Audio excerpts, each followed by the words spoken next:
O nosso objetivo aqui, a gente vai falar sobre eleição e redenção, mas o nosso foco maior vai ser sobre a doutrina da eleição, como sendo a resposta divina ao pecado. Na verdade, não necessariamente a resposta divina, porque a eleição ela se dá anteriormente à queda, como a gente vai ver, né? Antes da fundação do mundo. Mas, a partir da nossa perspectiva, é a maneira como Deus trata o nosso pecado, é a maneira como Deus resolve o problema do pecado. Ele começa com a eleição. Então, é dentro dessa perspectiva que a gente vai falar sobre a doutrina da eleição. Tentaremos passar por algumas definições de alguns autores sobre o que é a doutrina da eleição. Lidaremos com um trecho confessional daquela que é uma das confissões de fé que a gente adota aqui na igreja, a Confissão Batista de 1689, que ela lida com essa questão, inclusive explica muito bem sobre a doutrina da eleição. Após isso, iremos para textos bíblicos, né? O que a Bíblia fala sobre isso. Então, a gente vai trazer algumas conclusões. Então, esse é o caminho que a gente vai traçar aqui dentro dessa perspectiva. É claro, entendendo que essa é uma doutrina que nós não sabemos explicar tudo sobre ela, nós só podemos falar sobre ela porque Deus a revelou para nós e a gente trabalha dentro daquilo que é revelado, e aquilo que é revelado pertence aos homens, aquilo que não está revelado pertence ao Senhor.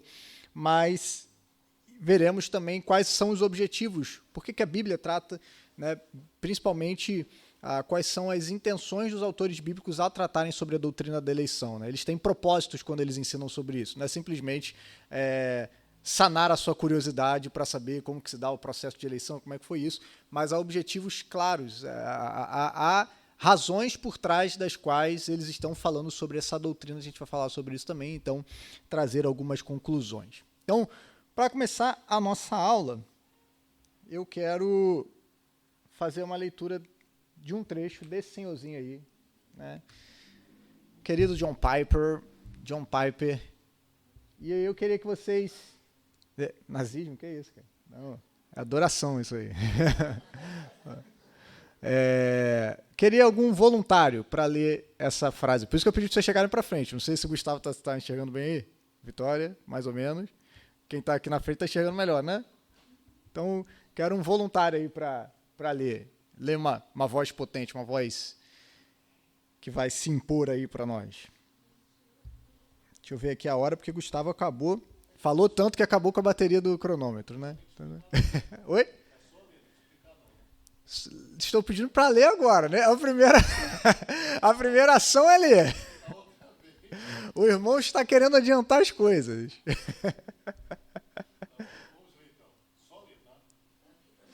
Só ler. Agora, nesse momento. O que vai vir depois...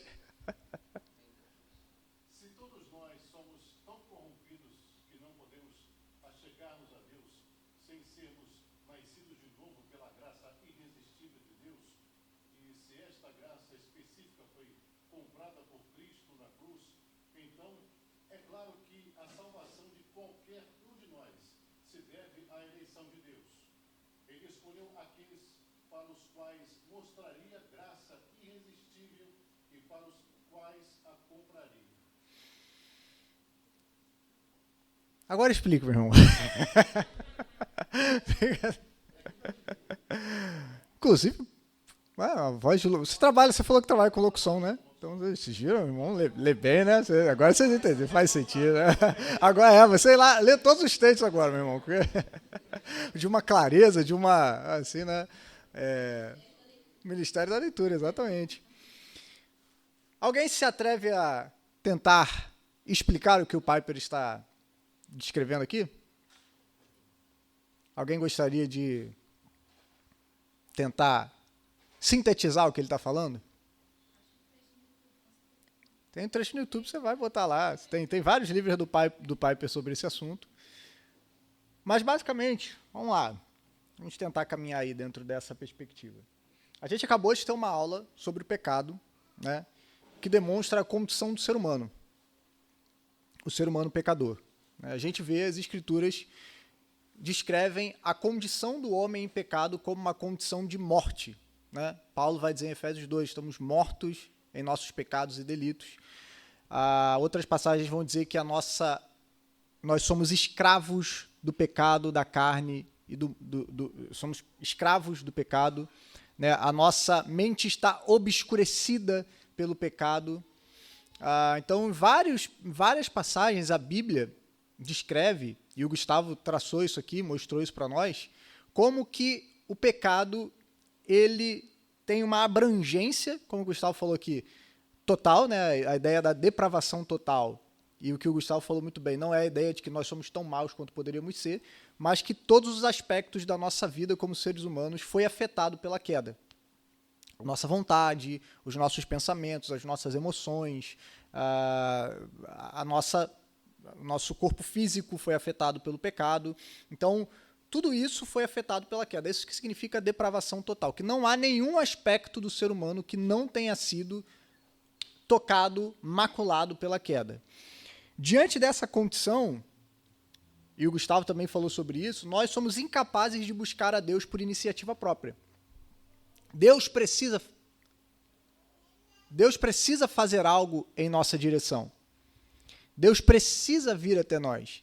Deus precisa agir em nossa direção. Então o Piper, ele está fazendo justamente isso. Ele começa dizendo, se todos nós somos tão corrompidos que nós não podemos nos achegar a Deus, sem que primeiro nós tenhamos nascido pela graça,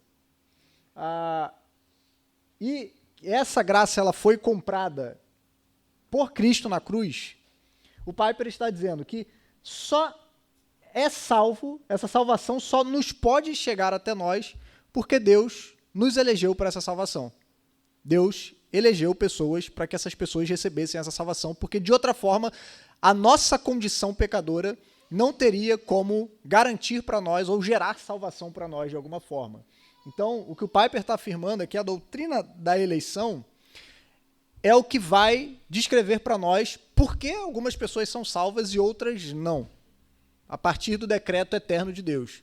Por que algumas pessoas acolhem a mensagem do Evangelho e por que outras pessoas rejeitam a mensagem do Evangelho quando elas permanecem nesse estado de rebelião contra Deus. E aí a gente vai conversar um pouco mais sobre isso. E aí eu quero então trazer algumas definições sobre o que é eleição, o que é a doutrina da eleição, a partir de 4 perspectivas, 4 autores reformados, né, que são dentro daquilo que a gente acredita, e que eles vão definir da seguinte forma. O primeiro deles é Wayne Grudem. Quem pode se voluntariar para ler aí para a gente a primeira definição, essa do Wayne Grudem? Não vai precisar explicar, tá, gente? Só ler. Pode ler. Eleição é um ato de Deus antes da criação, na qual ele escolhe algumas pessoas para serem salvas, não por causa de algum mérito antevisto delas, mas somente por causa de sua suprema boa vontade. Ok, então essa é a definição do Grudem. Quem pode ler a definição do Piper agora?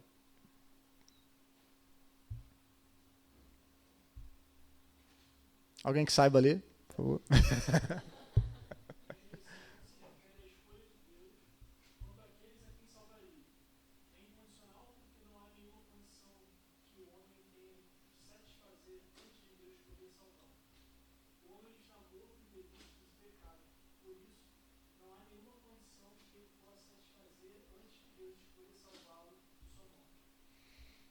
Só uma pergunta para vocês. O que tem em comum entre essas duas definições? Gustavo está incomodado com a... é o pecado? Achei que você estava incomodado com o alinhamento ali da... Tá, entendi. Mas o que chama a atenção de vocês nessas duas primeiras definições?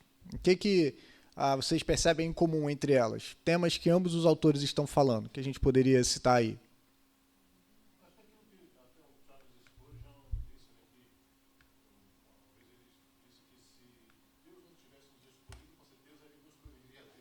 Uhum. Então, a nossa condição de pecado, nós só somos salvos porque Deus nos escolheu. Uhum. Porque a nossa escolha de Deus é uma resposta à escolha dele. Uhum. Como a Bíblia fala, né? Nós o amamos porque ele nos amou primeiro. Então, por meio Uhum. Acho que a Cíntia tinha falado sobre... Não temos mérito nessa escolha, né? O que faz com que Deus nos escolha. Uhum. Morto, tá morto, né? A não ser naquele filme O Morto Muito Louco, né? Ou no The Walking Dead, que os mortos voltam à vida, né? Morto não faz nada, morto tá morto, né? Morto só se decompõe, só apodrece, né? Mas nós percebemos isso nessas duas questões, então. Então a gente percebe que é uma escolha de Deus, ambos estão falando que é uma escolha de Deus, uma escolha que é baseada na própria vontade de Deus e que não prevê nenhuma condição anterior a qual o homem precisa, de alguma forma, me fugiu a palavra aqui, precisa contemplar essa condição para que Deus o escolha, né? E a gente vai caminhar um pouco mais em relação a isso mais à frente. Mais duas definições aí, uma do Franklin Ferreira e do Alan Myatt e uma de João Calvino. A gente não poderia deixar João Calvino de fora falando sobre predestinação, né? Quem pode ler aí a do Franklin? Miguel, lê você, por favor, que está aqui à frente.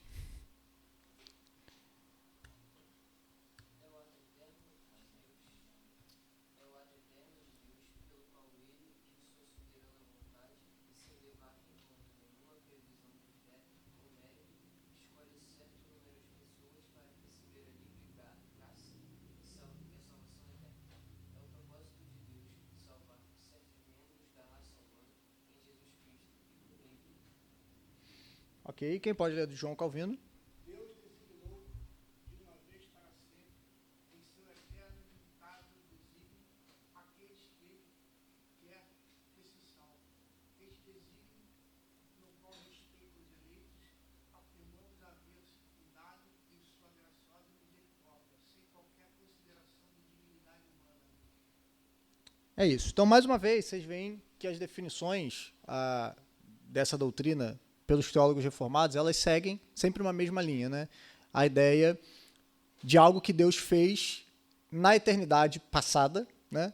Algo que Deus fez lá antes de existir mundo e que se baseia no seu amor, na sua misericórdia, na sua vontade. É algo que não existe alguma coisa fora de Deus que o leve a escolher aqueles que eles escolhem.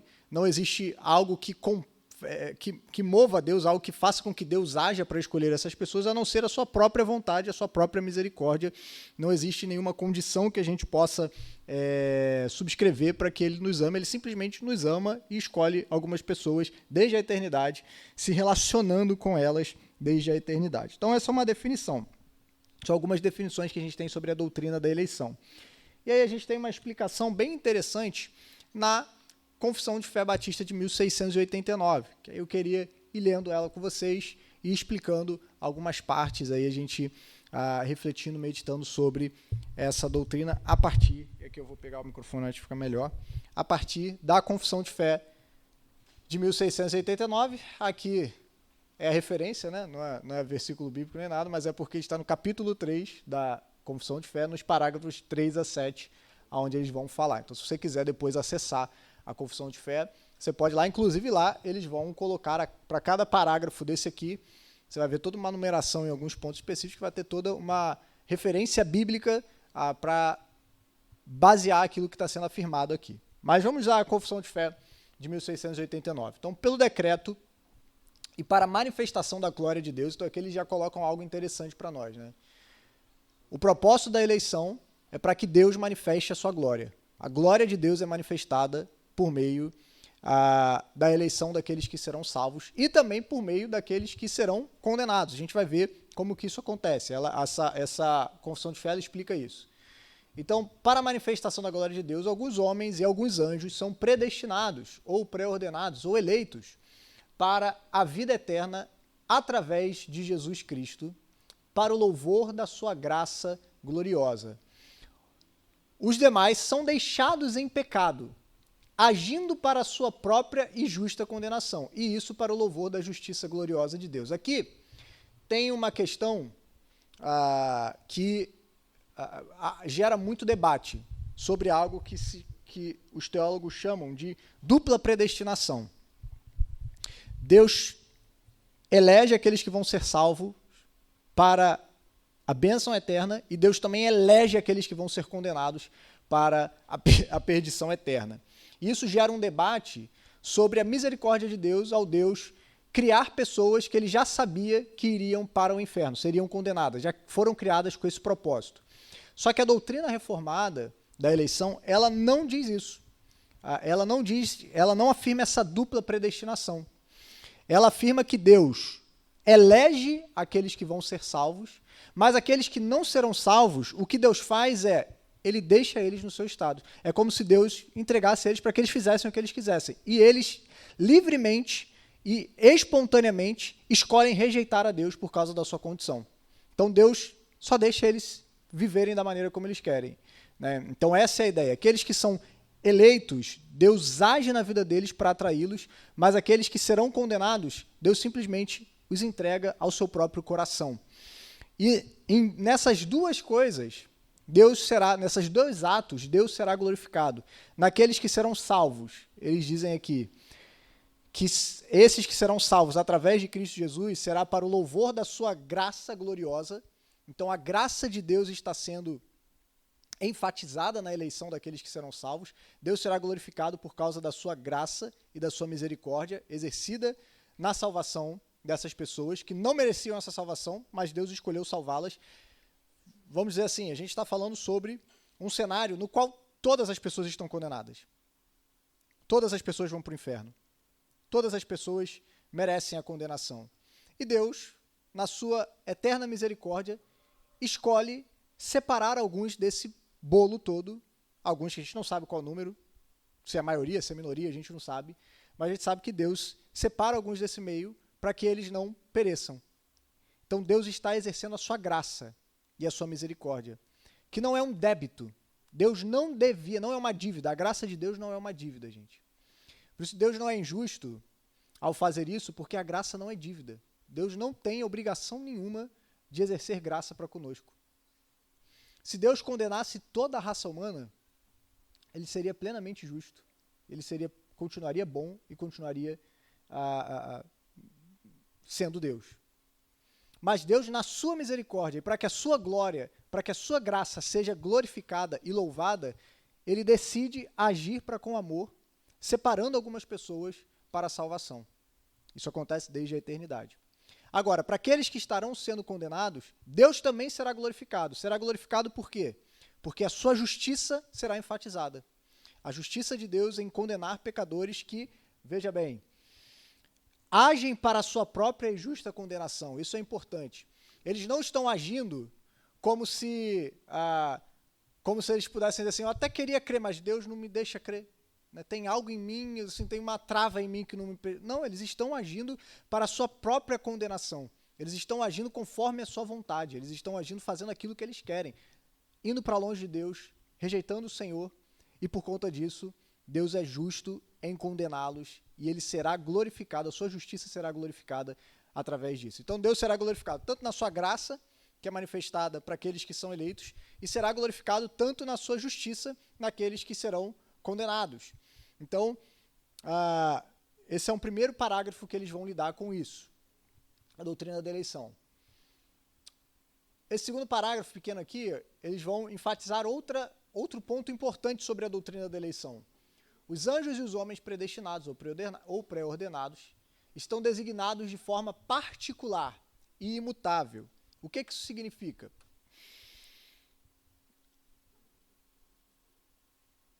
Como a gente vai ver, aqui a doutrina da eleição, ela é bíblica. E a gente vai ver vários textos que afirmam a doutrina da eleição. Há uma divergência entre os teólogos sobre o que a eleição significa. Alguns, que não são de linha reformada, são, por exemplo, arminianos ou de outras linhas também teológicas, não só os arminianos, vão afirmar que Deus não elege indivíduos, ele elege grupos de pessoas. E, inclusive, essa eleição é feita em Cristo. Então, aqueles que estão em Cristo Cristo estarão, de alguma forma, foram eleitos nele. Então, é como se eles crescem que Deus escolhesse desde a eternidade um grupo vazio e as pessoas que entram dentro desse grupo são aquelas que são eleitas. Mas o que a confissão de fé batista está afirmando, aquilo que a doutrina reformada crê, é que Deus não apenas escolhe pessoas, um grupo específico de pessoas, mas ele não escolhe apenas um grupo vazio, né? Vamos dizer assim, uma casa sem ninguém dentro, mas Deus escolhe indivíduos, ele faz isso de forma particular. Deus escolhe pessoas, Deus escolhe indivíduos com quem ele se relaciona, com quem ele conhece, indivíduos ao qual ele ama.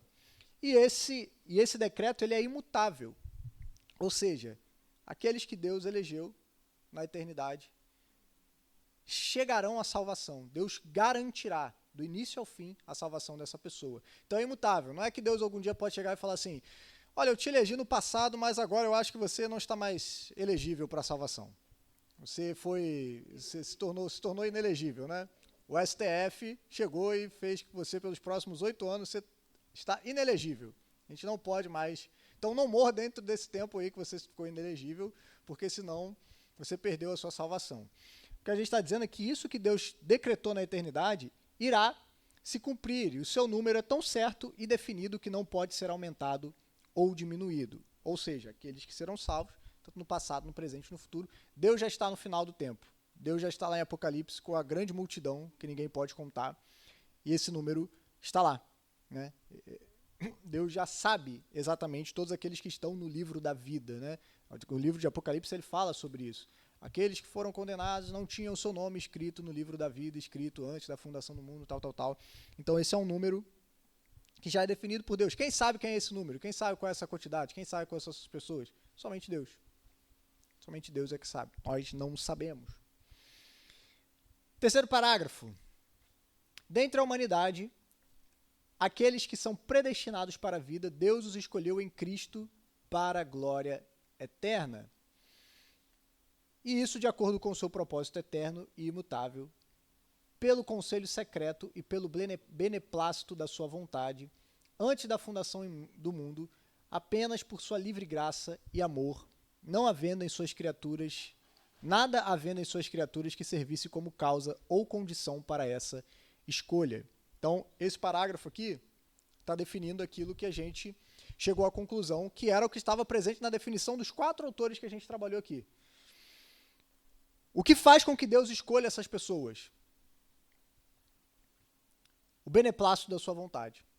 A própria vontade de Deus. Que isso ocorreu antes da fundação do mundo e aconteceu pela sua livre graça e por seu amor. Por que Deus escolhe as pessoas que ele escolheu? Porque ele viu algo, por exemplo, como os arminianos, nossos irmãos arminianos, alguns podem ter se coçado agora, irmãos, brincadeira, mas, por exemplo, os arminianos eles vão definir que Deus elege com base numa presciência. Ele olha para o futuro e ele vê aqueles que exerceriam fé, ele vê aqueles que teriam fé em Deus, e com base naquilo que Deus vê sobre aquelas pessoas no futuro, Deus então as escolhe no passado. Algo que é um pouco complicado, porque Deus estaria vendo algo no futuro pelo qual ele mesmo não é o responsável por aquilo, né? Ele está vendo uma situação no futuro se concretizando, mas, de alguma forma, aquilo que está acontecendo é independente de Deus ou de algo que Deus possa fazer. Ele só olha para frente e escolhe essas pessoas com base nisso. Então, a doutrina reformada, ela afirma que o que faz com que Deus escolha essas pessoas não é porque ele olhou para frente e viu que elas exerceriam fé, ou porque ele olhou para frente e viu algo que valesse a pena delas serem salvas, mas simplesmente porque Deus escolheu amar essas pessoas e escolheu derramar a sua graça sobre a vida dessas pessoas, né? Então, é algo que está ancorado na própria vontade de Deus, na escolha soberana e livre de Deus. Não há nada que force Deus a escolher essas pessoas, não há nada que constranja Deus a escolher essas pessoas, a não ser a sua própria vontade, o seu amor e a sua graça, e ele faz isso em Cristo, né? Os meios de salvação é por meio da pessoa de Cristo Jesus, isso que vai ficar mais claro aí também no próximo nesse próximo parágrafo que a gente vai ler. Então a confissão continua dizendo: Deus não apenas designou os eleitos para a sua glória, de acordo com o propósito eterno e espontâneo da sua vontade, mas também preordenou todos os meios pelos quais o seu propósito será efetivado. Ou seja, Deus não apenas escolheu as pessoas, mas ele também escolheu os meios pelos quais essas pessoas viriam à fé. E que meio é esse através do qual as pessoas viriam à fé? Por isso os eleitos, achando-se caídos em Adão, então aqui, olha, isso é importante, né? Todos os seres humanos, os eleitos, não estão numa condição fora daquela que é de qualquer outro ser humano, caído em Adão, no pecado, pecador em Adão. Todos nós estamos caídos em Adão, eles são redimidos em Cristo, ou seja, por meio da obra de Cristo, por meio da ação de Cristo, e chamados eficazmente para a fé nele. Então Deus provê os meios através dos quais as pessoas serão salvas também, que é a redenção por meio de Cristo Jesus. Ele não apenas escolhe, mas ele também garante os meios, aquilo que será eficaz para a nossa salvação e e aqueles que então são eleitos demonstrarão fé. Esse é um ponto importante. O que hoje demonstra para nós que alguém é um eleito? Porque essa pessoa responde com fé ao chamado do Evangelho. A eleição é o que nos capacita a crermos. Nós só somos capazes de crer porque Deus nos escolheu no passado. Então, se você às vezes ouve esse assunto de eleição, e talvez você se pergunte, será que eu sou um eleito de verdade? A pergunta que você tem que responder é, você crê no Evangelho? Se você crê no Evangelho, meu irmão, isso é um sinal claríssimo de que você é um eleito de Deus. Oi. Mas assim, vendo esses dois grupos, não dá a impressão que é como se Deus tem dois grupos de bebês. É como se Deus falando, esse grupo de bebê aqui são os meus eleitos, eu vou olhar, e o outro não, deixa os bebês da própria sorte. Se eles ouvirem, enfim, não dá essa impressão?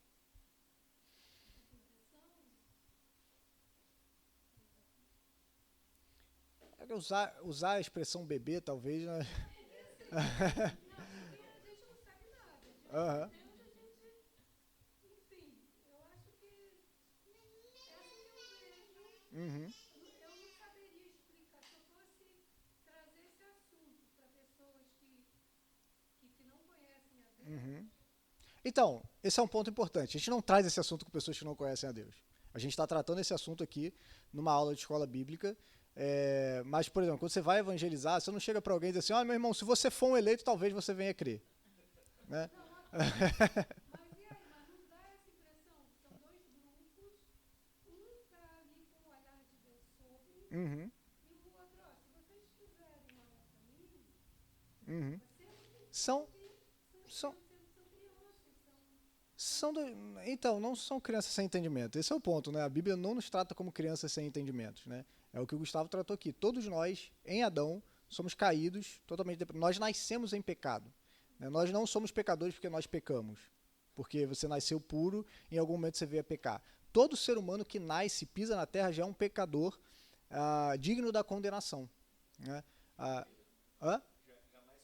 Já nasce filho da ira. Está destinado à ira de Deus. Todos, sem exceção. Dessa multidão de pecadores, Deus escolheu alguns para a salvação. Deus escolheu alguns para serem alvos de um amor especial que ele vai derramar sobre essas pessoas, para alcançá-las e salvá-las. A gente vê isso na história do Antigo Testamento. Havia todos os povos. Deus escolheu um povo específico para ser o seu povo da aliança e o povo com quem ele iria se relacionar de modo especial. Né? A gente vê isso também no Novo Testamento, a partir da igreja, né? A partir daqueles que fazem e compõem o povo de Deus. Então, de fato, a gente percebe, desde Gênesis, a gente tem claramente uma linhagem daqueles que Deus age de modo especial para com eles, atraindo, chamando, cuidando, preservando, e aqueles que Deus simplesmente deixa eles seguirem o curso do seu coração. Deus simplesmente deixa eles Faz o que vocês querem. Vocês querem, eu deixo vocês serem livres, façam o que vocês quiserem. E eles falam, então tá bom, livremente a gente rejeita você, Deus. Essa é a ideia. Livremente a gente não quer o Senhor, livremente a gente vai escolher o pecado e livremente a gente vai agir de modo a rejeitar completamente o que o Senhor quer. Esse é o ponto, né? É porque quando a gente fala bebês, parece que são pessoas inocentes que estão ali dizendo assim, poxa, eu não sei por que Deus está me rejeitando, eu nunca fiz nada contra ele. Não, a gente está falando de pessoas que estão em um estado de rebeldia contra Deus, dizendo assim, eu não quero o Senhor. Por mim eu quero que o Senhor morra, por mim eu não quero que você exista, eu não quero que Deus exista, eu quero viver a minha vida indiferente da sua parte, independente do que você queira, independente da sua vontade, eu quero viver de acordo com a minha própria vontade, fazer o que eu desejo, o que eu desejo é o pecado, né?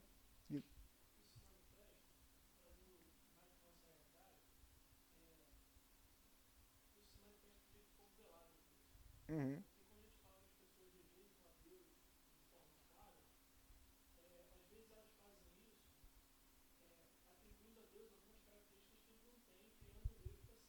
Uhum.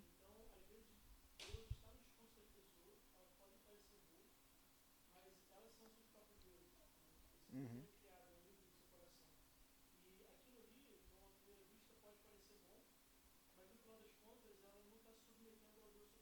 Uhum.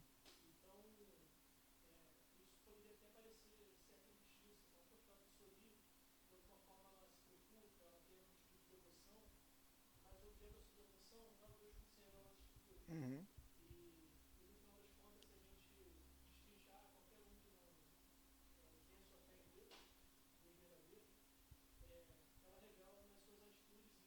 Uhum. Uhum. Então, é claro que não é tão aberto assim, né, da forma que eu fiz. É que é para deixar enfatizado que as pessoas estão rejeitando a Deus, né? Elas não estão ali simplesmente dizendo, eu até queria servir a Deus, mas não sei. Elas estão...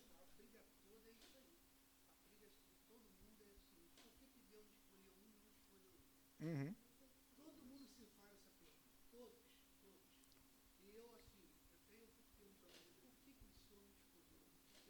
Uhum.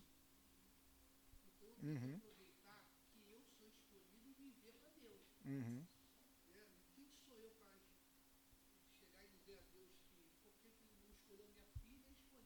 Uhum. Eu acho muito interessante isso que o Nogueira falou, que às vezes a gente questiona Deus pelos outros, mas a gente tem que questionar por nós mesmos. Por que eu fui Uhum. escolhido? Eu acho que a pergunta mais E, difícil não é por que não escolheu Deus, mas por que eu fui uhum. escolhido?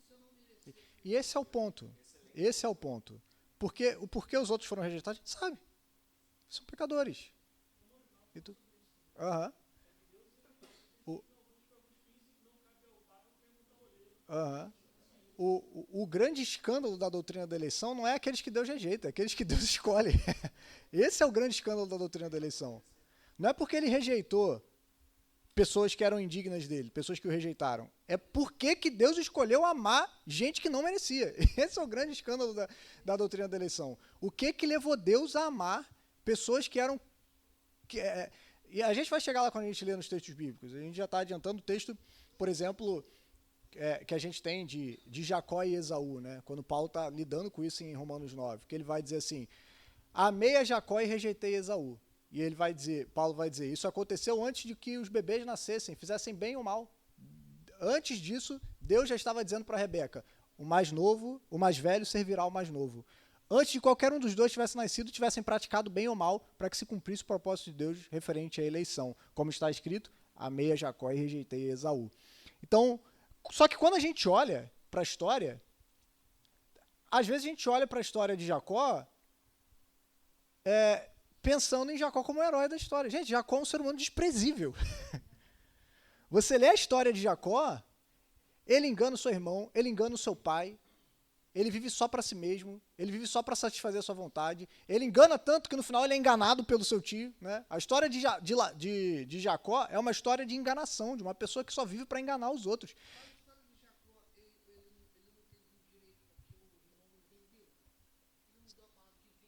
Vendeu, mas como que ele fez isso? Fez isso enganando o irmão. Ele fez o irmão vender ali para ele. Ele ludibriou o irmão. Exatamente. O que ele fez? Ele manipulou o irmão.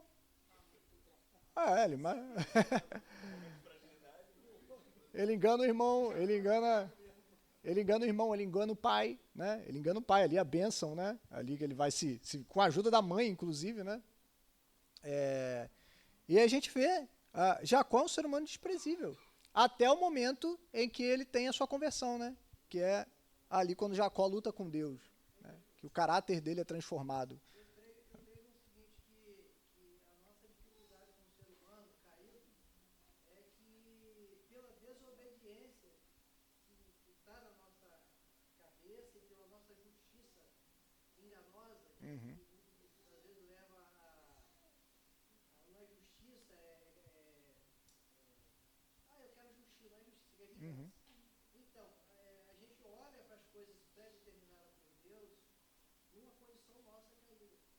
E a gente já entra com aquilo, com o pensamento pré-estabelecido, como que eu agiria, entendeu? E já entra com a desobediência logo, trazendo luz para aquilo que é santo, que foi predestinado por Deus. E a nossa condição de pecador, de caído, é de servo. É obedecer, é olhar para aquilo que está estabelecido e procurar em Deus desenvolver algo para a sua glória. Foi onde o Senhor começou a falar. E isso também, às vezes a gente olha para essa doutrina e a gente chega, às vezes, parece que dá essa sensação de, pô, Deus não está sendo injusto de deixar essas pessoas perecerem? Não, Deus não está sendo injusto, né? Ele está exercendo a sua justiça. E talvez a gente poderia perguntar, mas ele não está sendo injusto, então, de trazer salvação para essas pessoas que também não mereciam? Não, também não. Ele está sendo gracioso, né? Tem uma parábola que Jesus ele trabalha um pouco sobre isso, né? Quando ele fala sobre os trabalhadores da vinha, que o Senhor vai lá e arrenda algumas pessoas para trabalharem, chama um 6 horas da manhã, chama outro 9 horas da manhã, chama outro meio-dia, chama outro 5 horas e 6 horas acaba o expediente, né? E ele começa a pagar as pessoas pelo último que foram chamadas. Ele paga um denário, né, ali para o que chegou 5 horas, e aí paga um denário para o que chegou meio-dia, paga um denário para o que chegou 9 horas, paga um denário para o que chegou 6 horas. Aí o que chegou 6 horas falou assim, ué, como que eu trabalhei muito mais que esse que chegou 5 horas, ele recebeu a mesma coisa que eu? E aí o Senhor fala assim, ué, você tá me condenando por eu ser justo? O que eu combinei com você? Não foi o salário de um denário? Você está me condenando por eu querer ser gracioso com aqueles que chegaram por último? Então, ou seja, o pensamento daqueles era de que você está sendo injusto, você está pagando a mesma coisa para aqueles que trabalharam só 1 hora, e a gente que trabalhou o dia todo está recebendo a mesma coisa que eles. Eu não estou sendo injusto, estou sendo gracioso com aqueles que chegaram no final. Então, o conceito é diferente, né? Embora o conceito de graça e de misericórdia ele esteja fora do espectro da justiça, mas ele não está no espectro da injustiça. Injustiça é uma coisa, não justiça é outra coisa. A graça e misericórdia está fora do campo da justiça, mas não está no campo da injustiça. Então, isso é o que a gente precisa ter em mente. Deus ser gracioso não significa que ele está sendo injusto. Ele simplesmente está executando a sua graça e a sua misericórdia. E a gente vai caminhar um pouco mais, algumas coisas vão fazer mais sentido daqui para frente. Talvez faça mais sentido, talvez não. vamos caminhar. Então, onde a gente estava, acho que a gente leu esse aqui todo, né? Então, pela ação do Espírito Santo e no seu devido tempo, né? Então, aqueles que foram eleitos terão um momento na história em que eles, no devido tempo, exercerão fé em Cristo, né? Eles demonstrarão essa fé em Jesus. Eles irão crer, eles irão confessar a Jesus com a sua boca. Então, e no seu devido tempo, e são justificados. Então, essas pessoas que foram eleitas, elas serão justificadas, adotadas, santificadas e serão guardadas pelo poder de Deus mediante a fé para a salvação. E aí, o último parágrafo, ele vai trazer um alerta para nós, que aí é isso que a gente precisa ter em mente. Porque essa doutrina, ela é um mistério. Como eu falei, a gente só afirma ela porque as Escrituras afirmam ela. E a gente vai até onde a Bíblia fala. E a gente se cala onde a Bíblia se cala. A gente não tem como determinar por que Deus escolheu determinadas pessoas e rejeitou outras. Por que Deus fez isso? Por quais os critérios que Deus usou? Como que isso funciona? Quantas são essas pessoas? A gente não sabe. A gente sabe o que a Bíblia revela. E o último parágrafo ele vai dizer assim, esse alto mistério da predestinação deve ser tratado com especial prudência e cuidado. para que os homens, atentando para a vontade de Deus revelada em sua palavra, ou seja, aquilo que Deus tornou conhecido para nós, e prestando-lhe obediência, possam assegurar-se de sua eleição eterna pela comprovação de sua chamada eficaz. Então, como que a gente comprova a sua eleição? Como que você comprova a sua eleição? Mais uma vez, por meio da sua resposta ao Evangelho. Como que eu respondo ao Evangelho? Eu respondi ao Evangelho com fé e arrependimento? Quando você ouviu o Evangelho, você respondeu com fé? Eu creio. Eu creio que Jesus morreu por mim. Eu creio que os meus pecados estão perdoados pelo sangue do Cordeiro. Eu creio que por meio da fé eu sou justificado, eu sou perdoado, eu sou adotado. Eu creio nisso. Essa é a comprovação de que você é um eleito. Aqueles que não são eleitos não demonstrarão essa fé.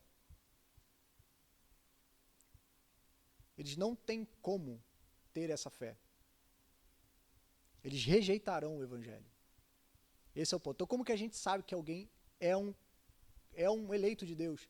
Porque essa pessoa demonstra fé no Evangelho. Não é porque essa pessoa vive uma vida perfeita sem pecados. Não é porque essa pessoa agora vive a vida como um monge e agora só vive para Deus. Não é porque essa pessoa não peca mais. Não é porque essa pessoa é muito legal, porque essa pessoa é boa, porque essa pessoa é bonita, porque essa pessoa é financeiramente bem sucedida, porque essa pessoa não tem doença, porque os filhos dela são bonitos, porque ela não tem cárie, porque ela não é calva. Não é por causa de nada disso.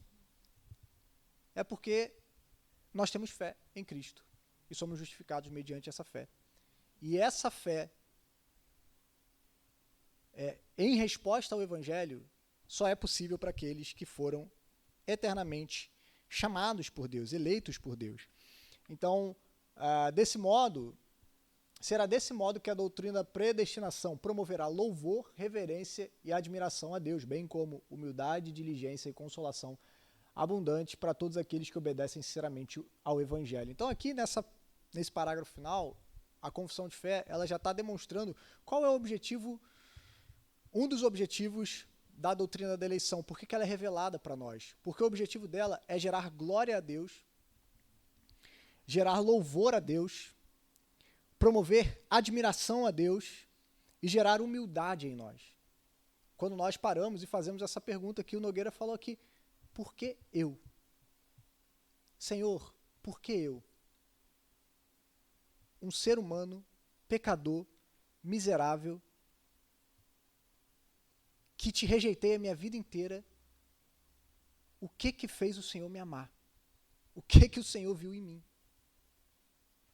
Então, a doutrina da eleição, longe de promover em nós, bater no peito e dizer assim, eu sou um eleito de Deus, ela deve promover em nós uma humilhação e dizer assim, Senhor, se o Senhor não tivesse me escolhido, eu jamais teria condições de te escolher.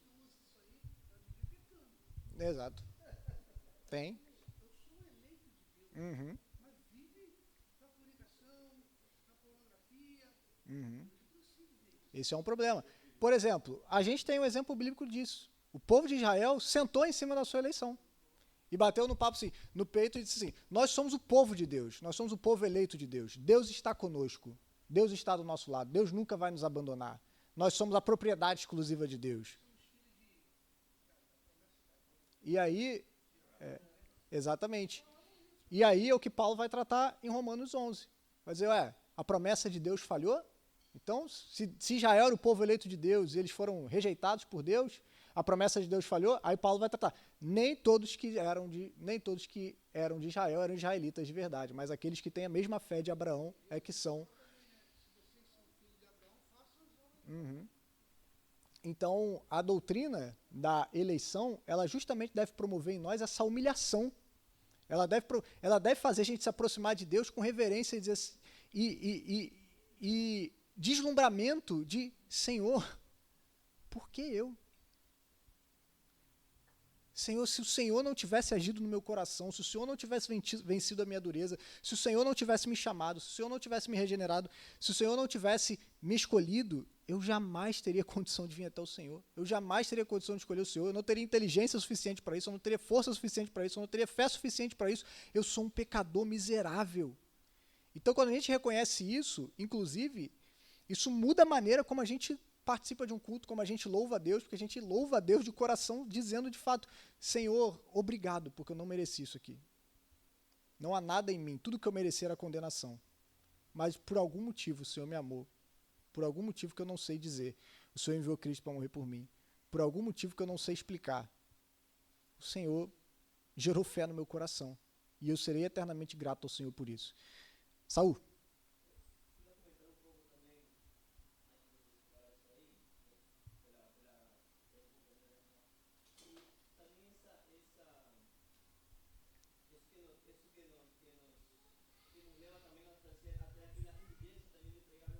Uhum. Porque além de você se sentir uma pessoa merecedora, você também vê você no dia que esse cara tem ainda pessoas que a gente não sabe quem são. Uhum. Mesmo você falando esse tempo que pessoas na fé, que atitude e tudo mais, a Bíblia também disse que Uhum. no último dia ela não tinha esse cara, eu nunca conheci. Uhum. Ou seja, a salvação é do Senhor. E a gente não sai, não é esse trabalho nosso de ser esse, Uhum. esse aqui não é. Perfeito. Porque, cara, aparência tem muito. Uhum. Tem muita gente com aparência, tem muita gente por aí também. Até que mesmo de nós, quando sempre tem alguém que pode dizer, cara, eu sou sábio, mas talvez ainda mesmo assim, não. Uhum. Pode ser que você não Uhum. fale, não. Mas essa também, essa obediência de quando eu sei que eu não sou merecedor dessa graça, cara, isso aí me leva também a ter uma atitude de urgência. Porque tem ainda muitas pessoas que eu também não sei. Uhum. E no trabalho também não é saber quem é salvo e quem não, quem sou pregado e evangelho. Então, essas são coisas que nos levam, né? Uhum. Cara, eu tenho que pregar o evangelho, eu tenho que levar essa mensagem. Agora, quem é e quem não é, cara. Uhum. Exatamente. Esse é um ponto importante, porque quando a gente fala sobre doutrina de eleição, e mais uma vez, eu reforço o ponto que eu falei aqui, né? Doutrina de eleição é algo que a gente estuda numa escola bíblica, com cristãos que já estão caminhando, porque isso é um assunto bíblico. Isso é um tema bíblico. As escrituras passam sobre isso. E a gente precisa olhar para aquilo que a Bíblia diz e tentar compreender o que a Bíblia diz.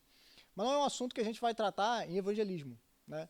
Por quê? Porque a eleição, via de regra, é algo que Deus revela para nós, é algo que diz respeito do ponto de vista de Deus. Um ponto de vista que a gente não tem acesso, a não ser por aquilo que Deus revelou. Nós, como seres humanos, temos a nossa percepção daquilo que Deus está fazendo, mesmo que Ele tenha decretado isso na eternidade. E isso é importante, porque como seres humanos, nós precisamos responder a Deus com fé. Porque ainda que a gente fale sobre a doutrina da eleição, em nenhum momento a Bíblia diz que Deus crê por você. Em nenhum momento a Bíblia diz que Deus se arrepende por você. Até mesmo aqueles que são eleitos, eles voluntariamente precisam exercer essa fé, eles voluntariamente precisam se arrepender. Não é Deus gerando algum tipo de compulsão, fazendo com que eu não quero me arrepender, mas eu sou eleito, oh meu Deus, eu vou me arrepender. Não é isso que a doutrina da eleição está dizendo. É que Deus vence a nossa incredulidade, de modo que nós, com a nossa própria vontade, exercemos essa fé e nos arrependemos. Né? Não é Deus forçando a nossa vontade, é Deus purificando a nossa vontade para que a gente consiga respondê-lo. Né? A mesma coisa aqueles que estão perecendo. Eles não estão sendo eu queria ir para Deus, mas eu não consigo ir porque eu sou uma pessoa que está condenada. Não, eles estão sendo condenados pela sua própria vontade.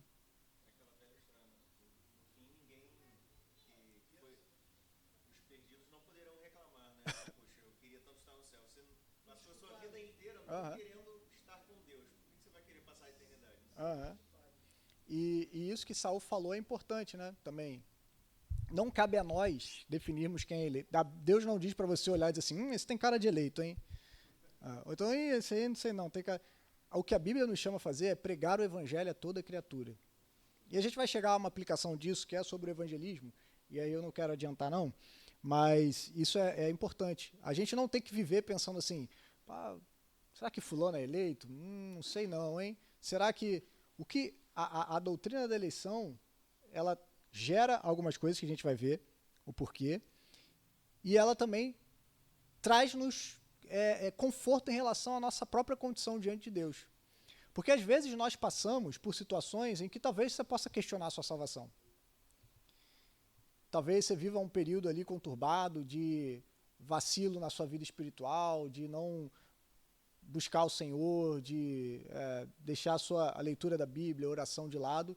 Você começa a ceder a alguns pecados e talvez você olhe e fale assim, será que eu sou um cristão? Né? O que garante para mim que eu sou um cristão? Mais uma vez, a gente precisa voltar. Como que você responde ao Evangelho? Essa é a grande pergunta. Como que você responde ao Evangelho? Você olha para o Evangelho, você responde a ele com fé? Ou quando você pensa no Evangelho, você diz assim, você bate de ombro?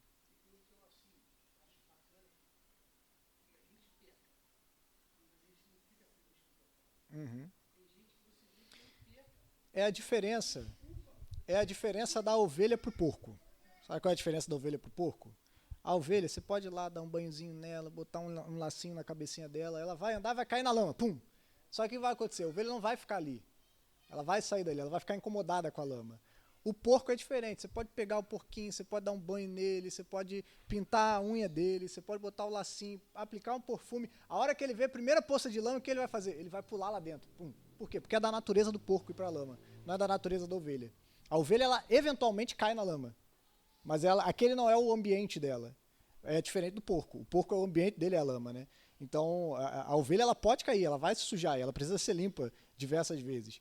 Mas a natureza da ovelha é diferente da natureza de um porco, assim como a natureza de um cristão é diferente da natureza de um ímpio. Vamos seguir aí, vamos seguir.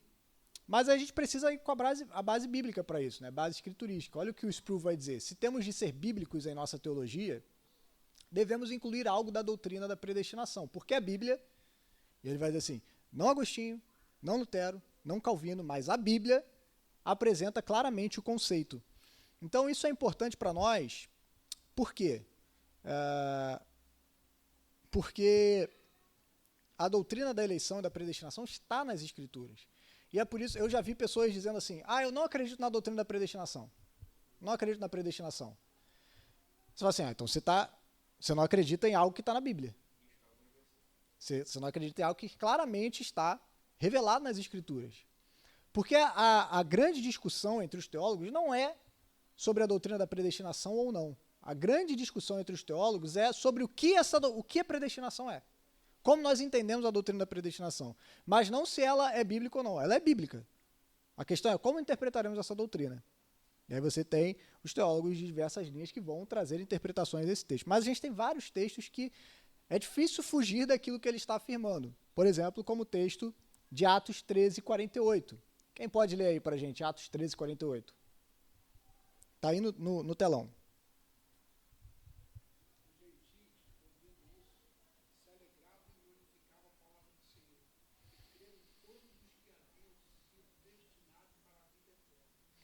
Quem foram os que creram? Eles foram destinados porque creram ou creram porque foram destinados? Creram porque foram destinados, certo? Então, o texto bíblico de Atos, Lucas está escrevendo que aqueles que ouviram o evangelho pregado pelos apóstolos e creram foram aqueles que já estavam destinados para isso. E quando eles ouviram, eles se alegraram porque a mensagem de salvação havia chegado até eles. Textos de Romanos aí. Quem pode ler para a gente? Romanos 8, 28 a 30.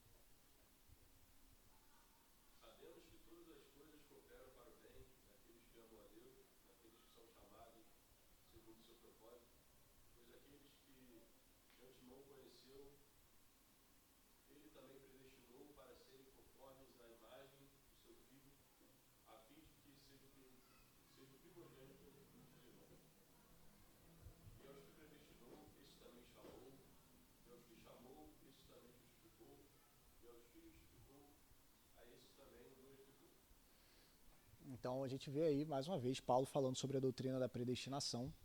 Aqueles que Deus predestinou, ele conheceu, e alguns vão argumentar, inclusive, que está vendo, Deus conheceu antes de predestinar. Então, só que esse conhecimento, aqui, na Bíblia, conhecer sempre, especificamente, esse termo no grego, ele não traz só a ideia de conhecer um fato sobre alguma situação, mas ele envolve conhecer num relacionamento.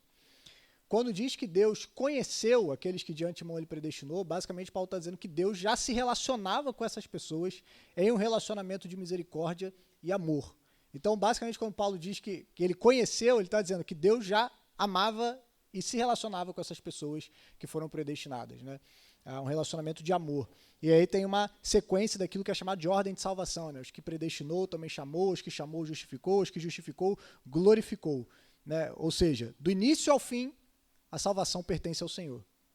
Desde antes de existirmos, até quando estivermos nos céus com o Senhor, a salvação já é uma verdade garantida por Deus. Aí o texto que a gente comentou ainda cedo, Romanos 9, de 11 a 13, quem pode ler para a gente? E os gêmeos ainda não eram nascidos, nem tinham feito o bem ou o mal, para que o propósito de Deus quanto à eleição prevalecesse, não por obras, mas por aquele que chama. Quando foi dito a Rebeca, o mais velho será servo do mais moço. Como está escrito, amei Jacó, porém desprezei Esaú. Então, a gente já comentou um pouco sobre esse texto, né, mas a gente vê que a eleição de Deus ela é incondicional. Não é porque alguém fez o bem ou o mal, mas antes mesmo de que os gêmeos tivessem nascido, Deus já tinha escolhido amar Jacó e já tinha escolhido rejeitar a Esaú. Esse texto um pouco grande, de Efésios, capítulo 1, eu vou ler para vocês. Então prestem atenção aqui que é um texto um pouco maior. Bendito seja o Deus e Pai de nosso Senhor Jesus Cristo, que nos abençoou com todas as bênçãos espirituais nas regiões celestiais em Cristo. Agora ele vai descrever que bênçãos são essas. Que todas as bênçãos são essas que Deus nos abençoou. Ele vai começar a descrever quais são elas. Antes da fundação do mundo, Deus nos escolheu nele para sermos santos e irrepreensíveis diante dele em amor. Em amor nos predestinou para ele, para sermos adotados como filhos por meio de Jesus Cristo, segundo o propósito da sua vontade, para o louvor da glória da sua graça, que ele nos concedeu gratuitamente no amado. Nele temos a redenção pelo seu sangue, a remissão dos pecados, segundo a riqueza da sua graça, que Deus derramou abundantemente sobre nós, em toda sabedoria e entendimento.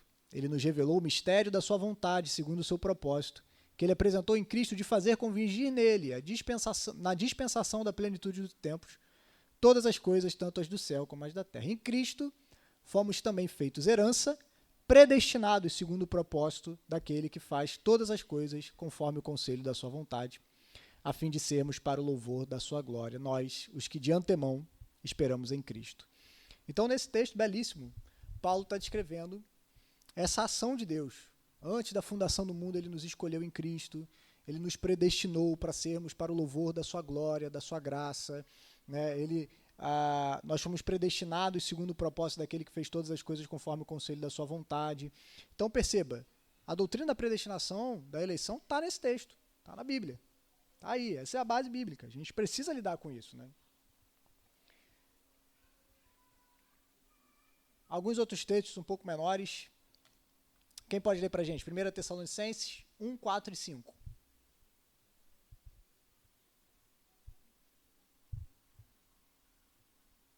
Algum irmão eleito de Deus? Irmãos amados por Deus, que ele nos escolheu, porque o nosso evangelho não chegou a vocês, somente em palavra, mas também em poder, no Espírito Santo e em toda a plena convicção. E vocês sabem muito bem qual foi o nosso modo de agir entre vocês, para que o próprio bem de vocês. Olha que legal. Esse texto aí está dizendo aquilo que a gente falou. Paulo está dizendo, sabemos que vocês são eleitos de Deus. Como que ele sabe disso? Por causa da forma como eles responderam ao evangelho com fé. Mas antes você tratou a problemática da geração, né? Se a gente for ali aqueles textos que você veio trazendo, desde Atos e depois Efésios, ali vai ter um processo de geração, de formação, né? Inclusive, nós fomos formados ao Filho de Deus, nós tomamos forma do Filho de Deus. Então, para que tudo isso viesse a acontecer, né? Então, assim, parabéns, parece que você pensou em trazer um processo construtivo, um processo assim, progressivamente você trouxe esses textos aí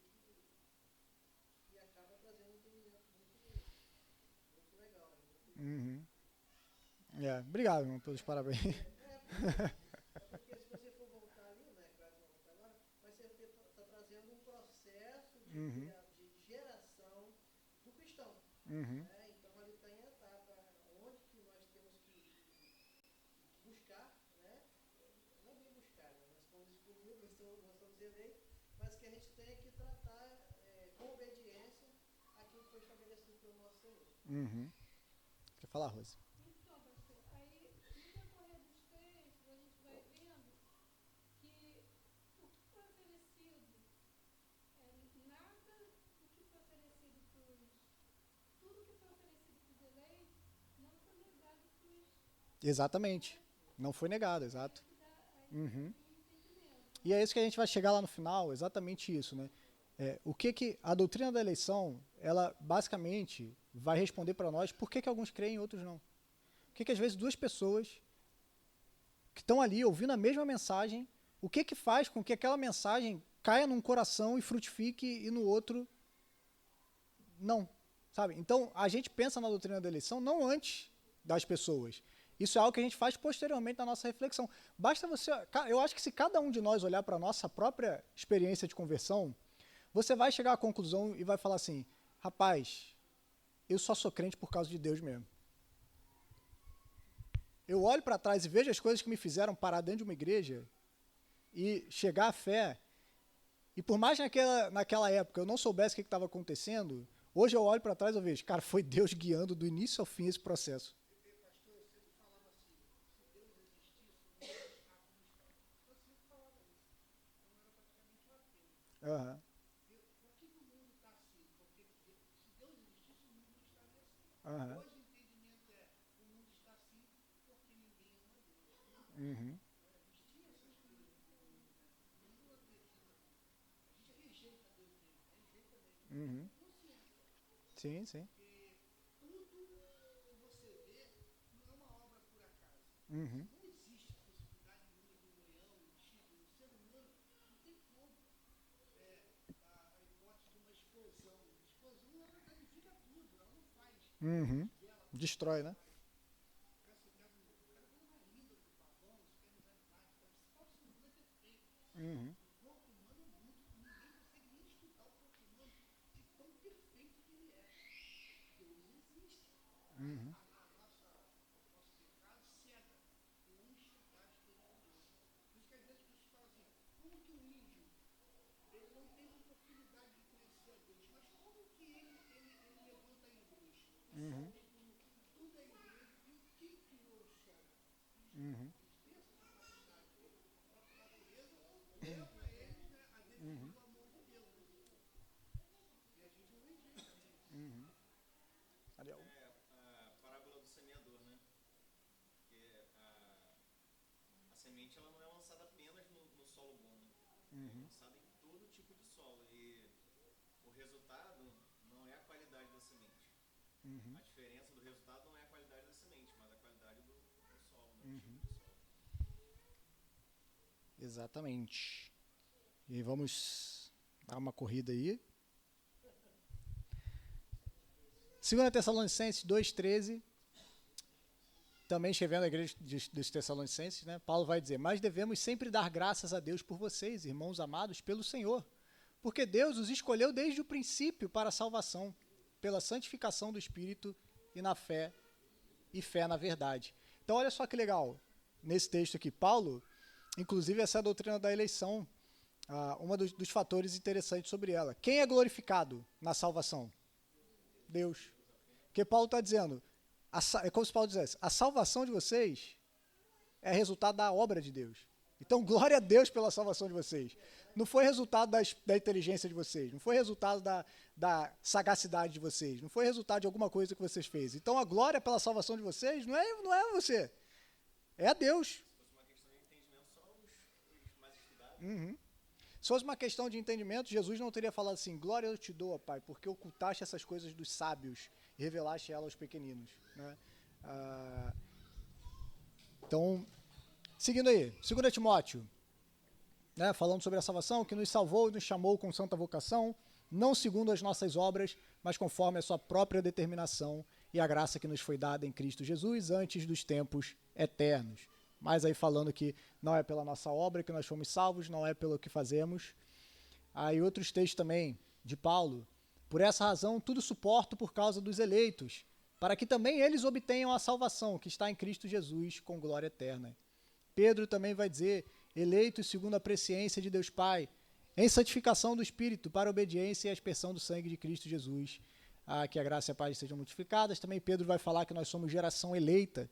Né? Então, são vários textos aí que vão tratar sobre essa questão da eleição. Então, é um fator escriturístico. Mais uma vez, por que a gente trata disso? Porque a Bíblia trata disso. Né? E a gente precisa lidar com aquilo que a Bíblia trata. Mas, quais são os propósitos para o ensino escriturístico? Por que a Bíblia fala sobre o ensino da eleição? Quando ela fala nesses textos, é para que a gente bata no peito e diga assim, sou um eleito, né? Eu sou melhor do que você não é um eleito, eu sou um eleito. É para isso? É para que a gente tente descobrir como que funciona a mente de Deus, para que a gente fique conjecturando e tentando descobrir o que Deus fez lá na eternidade? Não, tem propósitos muito específicos. O primeiro deles é para a consolação dos crentes. Quando a gente volta para Romanos 8, texto conhecido que a gente leu aqui, que Paulo fala assim, porque Deus faz com que todas as coisas cooperem para o bem, né, aqueles que foram chamados segundo o seu propósito, foram predestinados para serem conforme a imagem do seu Filho. Então, isso Paulo, ele está olhando para toda essa realidade do que está acontecendo na vida daquelas pessoas, e ele está dizendo assim, esse Deus que escolheu vocês no passado, amou vocês no passado, esse Deus que chamou vocês, justificou vocês e garante a glorificação de vocês, ou seja, esse Deus que elegeu vocês e está agindo o tempo todo para a salvação de vocês, será que no presente, então Paulo olha para o passado, para o que Deus fez no passado, elegendo, Paulo olha para o futuro, para a glorificação em Cristo, então Paulo está olhando para esses cristãos dizendo, será que no presente, esse Deus que fez tudo isso por vocês, vai abandonar vocês? Será que no presente, que vocês estão passando por esses momentos de sofrimento, esse Deus que os escolheu, os amou desde a eternidade passada e vai continuar amando vocês por toda a eternidade futura, no presente, será que Deus vai abandonar vocês? E aí Paulo diz, não, ele faz com que todas as coisas cooperem para o bem daqueles que amam a Deus. Ou seja, nesse contexto, a doutrina da eleição é para trazer o quê? Consolo. O Deus que amou vocês no passado é o Deus que continua amando no presente e vai continuar amando no futuro. Paulo está olhando para essa doutrina para consolar aqueles cristãos que estão sofrendo e para dizer para eles, esse Deus que os amou no passado continua amando vocês hoje, gente. Então vocês podem confiar nele, vocês podem descansar, porque ele está fazendo com que todas as coisas cooperem para o bem de vocês, para que vocês sejam transformados à imagem de Cristo. E aí Paulo depois ele vai descrever texto lá de Romanos 8, continuando, né? Porque quem nos separará do amor de Deus que está em Cristo Jesus? E aí o consolo. Quem vai tirar você das mãos de Deus? Foi Deus quem te justificou. Quem intentará acusação contra os eleitos de Deus? Né? Na verdade, antes ele vai dizer assim, porque foi Cristo que morreu, ou melhor, ressuscitou. E quem intentará acusação contra os eleitos de Deus? É Deus quem justificou. Então, o tempo todo, no capítulo 8 de Romanos, Paulo está usando a doutrina da eleição como uma forma de trazer consolo. O Deus que ama vocês vai cuidar de vocês no presente. Ainda que vocês estejam sofrendo, ainda que vocês estejam passando por dificuldades, Deus cuidará de vocês.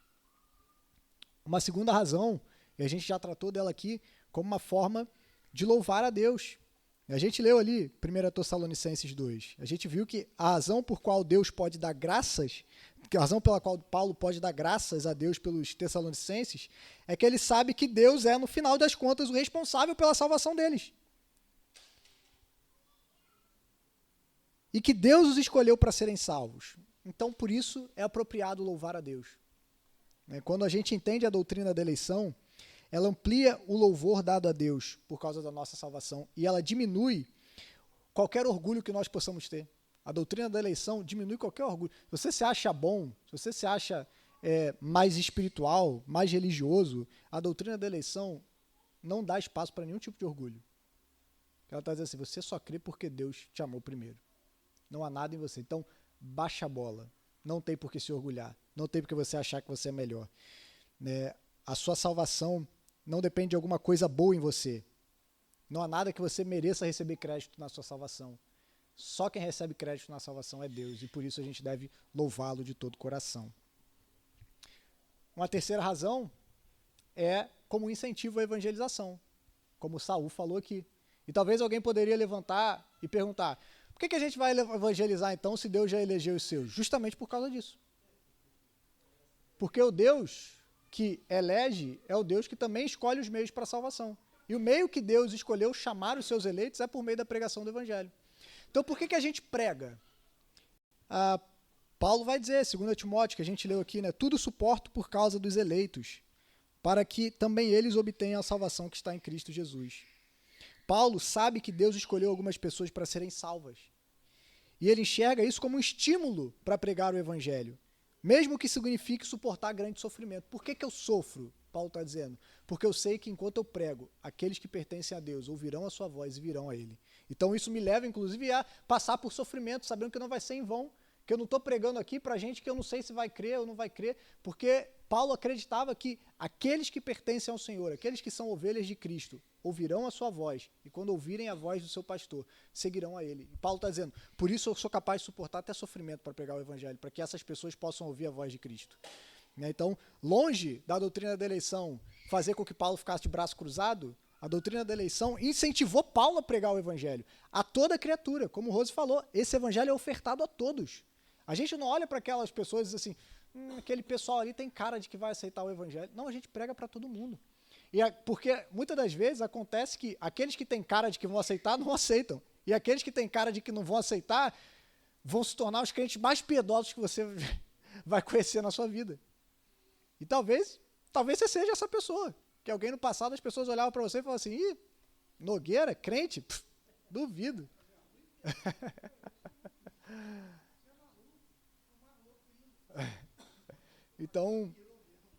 Então isso a eleição é a garantia para nós de que haverá sucesso na evangelização. De que a gente não vai pregar e que você vai ter que convencer as pessoas com a sua oratória, com a sua técnica, com a sua capacidade de argumentar, de persuadir as pessoas. Que até mesmo quando você gaguejar para falar de Jesus, Deus pode usar até isso para despertar aqueles que pertencem a Ele, né? Então, e aqueles que são eleitos crerão, né? Eles virão à fé. Né? Então, a eleição, ela nos incentiva a evangelização. E aí, para terminar, a gente quer trazer duas conclusões, uma do Piper e uma do Wayne Grudem. E aí, a gente encerra. Tá? Olha o que o Piper vai dizer. Deus realiza a redenção completa do seu povo, desde o começo até o fim. Se você é um crente em Cristo, é amado por Deus, desde toda a eternidade. Você consegue entender o impacto disso, meu irmão?